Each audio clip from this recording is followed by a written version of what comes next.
हर हर महादेव। इस पिछले वीडियो में हमने जाना था कि किस तरह एलियंस के नाम पर कुछ भी बताया जा रहा है। हमारे पूर्वजों की बुद्धिमत्ता का मजाक तो उड़ाया ही जा रहा है, साथ में हमारे देवी देवताओं और धर्म का भी मखौल बनाया जा रहा है। जिस ज्ञान को हमारे ऋषियों ने कड़ी मेहनत और तपस्या से प्राप्त किया है, उसका श्रेय कुछ लोग एलियंस को दे रहे हैं। ये बात तो हमने कर ही ली थी। आज हम इसके संबंध में एक और बात समझने का प्रयास करेंगे कि एलियंस पर विश्वास करने से हम मानवों में क्या बदलाव आ रहे हैं। मैं स्पष्ट कर दूं, जैसा कि मैंने पिछले वीडियो में भी बताया था कि मैं इस बात पर विश्वास करता हूं कि एलियंस होते हैं, क्योंकि असीमित ब्रह्मांड में अरबों खरबों तारों के पास असंख्य ग्रह हैं और उनमें से किसी न किसी ग्रह में बुद्धिमान जीव का होना असंभव नहीं है। किंतु आज कुछ लोगों के द्वारा जिस तरह से तथ्यों को तोड़ मरोड़ कर प्रस्तुत करके सभी चीज़ों का संबंध एलियंस से जोड़ा जा रहा है, वह चिंताजनक है। सबसे पहले तो स्यूडो साइंस और साइंस के बीच फर्क को समझना जरूरी है। यूएफोलॉजिस्ट और एलियंस स्पेशलिस्ट जैसा कोई विशेषज्ञ नहीं होता। गैर शैक्षणिक किताबें प्रकाशित करके कोई स्पेशलिस्ट नहीं बन जाता। टीवी और इंटरनेट पर दिखाई जाने वाली हर चीज़ सच नहीं होती। एलियंस पर विश्वास करने से हमारे अंदर सबसे बड़ा मानसिक बदलाव जो आता है, वो ये है कि हम अपने धर्म और देवी देवताओं को संदेह की दृष्टि से देखने लगते हैं। आरंभ में हो सकता है हमें लगे कि देवी देवताओं को एलियंस साबित करने से हमारे देवी देवताओं के सच होने की संभावना बढ़ जाती है, किंतु यह एक मिथ्या धारणा है। हमारे भगवान और देवी देवताओं ने इतने चमत्कार कैसे किए? उनकी भुजाओं की संख्या 10-12 कैसे हो सकती है? उनके पास इतने घातक हथियार कहाँ से आए? इन सब सवालों के जवाब में यदि हम ये सोचकर संतुष्ट हो जाना चाहते हैं कि वो दूसरे ग्रह से आए उन्नत प्राणी थे, तो ये हमारी मूर्खता है। उन्हें एलियंस बताकर हम कोई तार्किक समाधान नहीं दे रहे हैं, बल्कि हम उनकी दिव्यता को कम कर रहे हैं। हमारे अंदर जो भगवान पर विश्वास की भावना है, उसे हम धीरे धीरे समाप्त कर रहे हैं, क्योंकि एलियंस के नाम पर हम यह विश्वास कर रहे हैं कि दूसरे ग्रहों के उन्नत जीवों को हमारे पूर्वजों ने भगवान मान लिया था। हमारे देवी देवताओं के प्रत्येक चमत्कार और अलौकिक घटनाओं की गलत वैज्ञानिक व्याख्या करके हमारे अंदर यह विश्वास भरा जा रहा है कि हमारे पूर्वजों ने परग्रहियों के उन्नत विज्ञान और तकनीक को जादू और चमत्कार समझ लिया।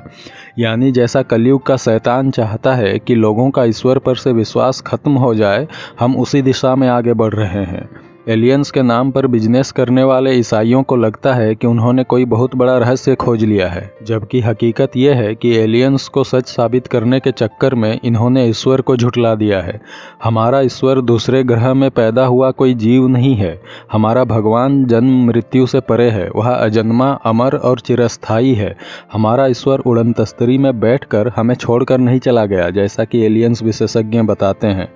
मानव सभ्यता के विकास के लिए ईश्वर ने मानव को बुद्धि दी है, ना कि किसी दूसरे ग्रह के जीव आकर मानव सभ्यता के विकास में सहयोग करते हैं। इतने यूएफओ और एलियंस अगर दुनिया भर में दिखते रहते हैं, क्यों अब तक एक भी स्पष्ट वीडियो नहीं लिया जा सका? जबकि अमेरिका और यूरोप में तो हर आदमी कैमरा या मोबाइल लेकर घूमता रहता है। जो भी यूएफओ के रियल वीडियो बताए जाते हैं, सभी बढ़िया एडिटिंग के उदाहरण हैं।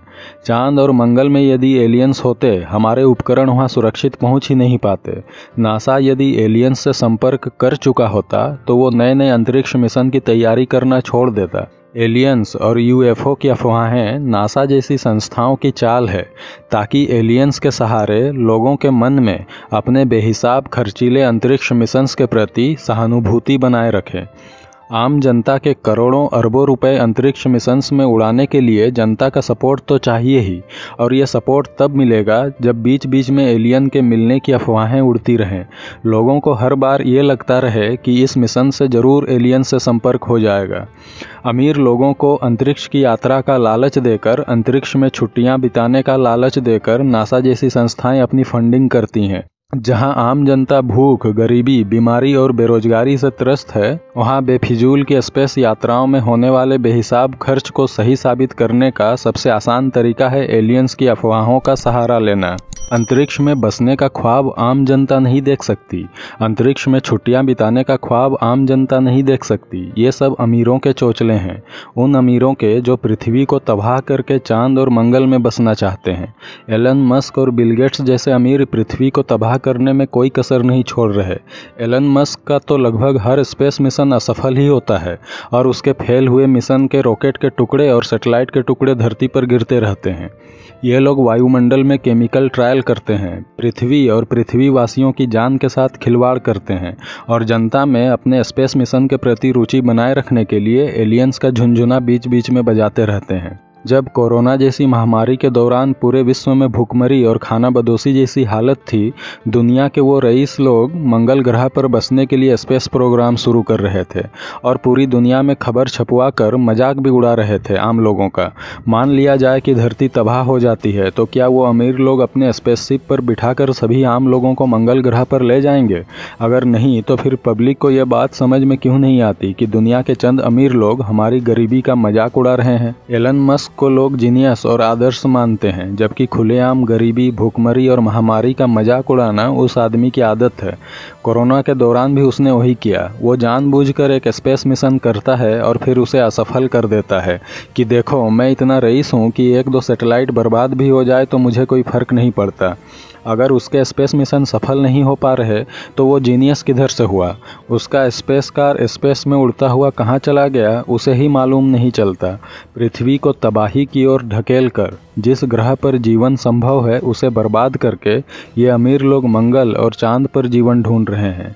ये बुद्धिमानी है या बेवकूफ़ी? और अपनी कमीनी हकीकत छुपाने के लिए ये लोग एलियंस का सहारा लेते हैं। एलन मस्क कहता है कि ये दुनिया एक वर्चुअल रियलिटी है। अगर अपनी इस बात पर उसे सच में विश्वास है तो वो अपनी संपत्ति का कुछ हिस्सा गरीबों के लिए दान क्यों नहीं कर देता? अगर ये दुनिया जो उसके मुताबिक एक मिथ्या है, उसमें वह धन संपत्ति से इतना मोह क्यों रखता है? कुछ महीने पहले संयुक्त राष्ट्र संघ ने भी उससे ही कहा कि जो पैसे वो अपनी बेकार और बेमतलब के एक्सपेरिमेंट में बर्बाद करता है वह गरीबों को दान क्यों नहीं करता? उसके किसी भी एक्सपेरिमेंट से आम लोगों को कोई भी लाभ नहीं पहुंचा है। जिस टेस्ला का नाम वो इस्तेमाल करता है, उस निकोला टेस्ला ने दुनिया भर में मुफ्त ऊर्जा के लिए लड़ाई लड़ी। पूंजीपतियों के कारण ही निकोला टेस्ला को हाशिए पर रखा गया, क्योंकि यदि निकोला टेस्ला सफल होते तो सभी को विद्युत ऊर्जा मुफ्त मिलती और पूंजीपतियों की योजना पर पानी फिर जाता।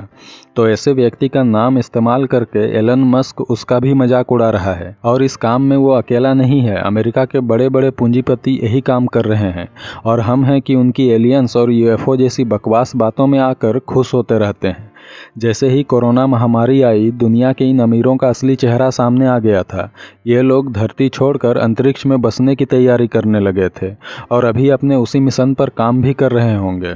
ये दुनिया के अमीर लोग हम गरीब लोगों के ग्रह पृथ्वी को विनाश के करीब लाकर अंतरिक्ष में बसने का ख्वाब देख रहे हैं। क्यों न सब अमीरों को एलन मस्क की स्पेस कार में बिठाकर हमेशा के लिए अंतरिक्ष भेज दिया जाए। हाँ, हमें अंतरिक्ष मिशन करने चाहिए, बिल्कुल करने चाहिए, किंतु आम लोगों की समस्याओं को अनदेखी करके नहीं। किंतु इन्हें तो अंतरिक्ष में होटल बनाना है, चांद और मंगल पर ज़मीन खरीदना है। मुझे ये समझ में नहीं आता कि चांद और मंगल पर ज़मीन खरीदने के लिए ये लोग पैसे किसे देते हैं। चांद और मंगल किसी के बाप का तो नहीं है कि वो कहे चांद मेरा है, तुम्हें चाहिए तो मुझसे खरीद लो।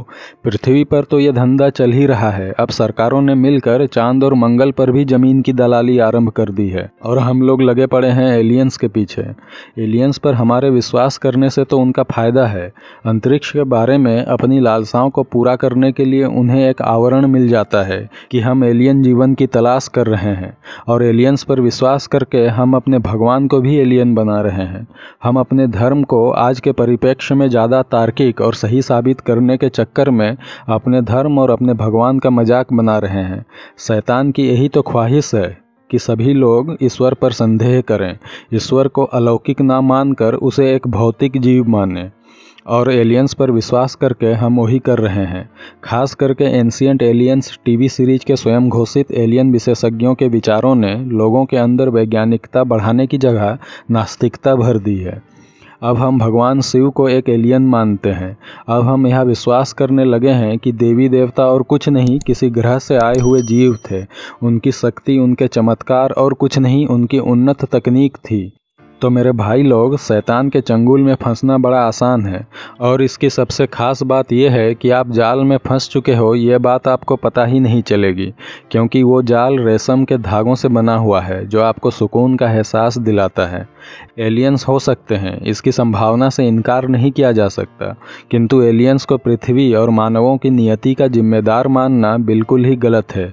एलियंस यदि अभी होते तो कुछ खास लोगों को और खास जगहों पर नहीं दिखते, बल्कि हर जगह दिखते और हर किसी को दिखते। उन्हें अमेरिका से ही इतना लगाव क्यों है? भारत से एलियंस की क्या दुश्मनी है? यदि वो हमारे देवी देवता हैं तो भारत में तो उन्हें सबसे पहले आना चाहिए। यहाँ धर्म ग्रंथों में इतने सारे देवी देवताओं की चर्चा है कि लगता है सभी तरह के एलियंस भारत में ही आ गए थे, तो आज उन्हें यहाँ आने में समस्या क्यों हो रही है? तो मेरे भारत के वीर बुद्धिमान बंधुओं, बात को गहराई से समझने का प्रयास कीजिए। पिछले वीडियो में मैंने बहुत सारी बातें बताई हैं, उनमें से एक ये भी है कि अमेरिका अपनी सुपर पावर वाली छवि को मजबूत बनाए रखने के लिए एलियंस की अफवाहों का सहारा लेता है। लोग ये सोचें कि अमेरिका की ताकत का रहस्य एलियंस के साथ उसका संपर्क है, तो ये उसकी मनोवैज्ञानिक जीत है। तो अपनी बात को समाप्त करते हुए कहूँगा कि जाल में फंसने वाले अंधों को कोई बचा नहीं सकता और खुली आंख वालों को कोई फंसा नहीं सकता। हमसे जुड़े रहने के लिए धन्यवाद। हर हर महादेव।